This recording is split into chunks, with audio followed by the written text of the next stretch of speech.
Welcome, Madam Speaker. Thank you very much for being with us today. Tell us first about the new select committee that you are announcing today. What do you see the purpose? Is this the after-action report that Adam Schiff was talking about, which would be similar to a 9/11 commission of non-electeds? Or is this the ongoing federal response that needs to be overseen as you analyze it? Well, first of all, thank you for the opportunity to be with you today, a day that we've gone over 200,000 cases, over 6 million unemployment insurance applications. This is a very big assault on the livelihood and the lives of the American people and requires extraordinary action. In our first bills, the first two bills, we addressed the emergency of it all, testing, testing, testing. Not that it was all heated, but nonetheless, that was what was advanced. In the third bill that was signed by the president last week, we talked about mitigation, certainly continuing our emergency emphasis, but mitigation for the damage to the health and well-being of the American people and to our economy. And next, we want to move to recovery. And you mentioned that the Senate didn't seem to be ready for that, but the American people have needs that maybe are not well known to the leader, but are well known in every community across our country.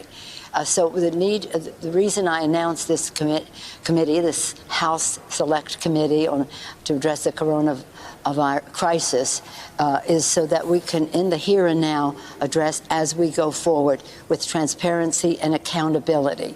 Others are suggesting after action review, and that's for after action. And there are plenty of reasons why we need lessons learned, as Dr. Fauci referenced them the other day, lessons learned and perhaps new therapies when we have another round of this. God willing, we don't, but if we do. So that's about an after-action review, so we're prepared for the future. This is about the here and now. It is modeled after a select committee proposed by then Senator Truman in 1941. He proposed a select committee to address the defense spending at the time. He basically said after World War I, there were 116 committees after the fact investigating the cost and all the rest in World War I and the contracting in World War I. He said, I think it's better to rather than have 116 after the fact, to have one now that watches how we go forward. And he was right. It only cost under $1 million. It saved $15 billion in many lives.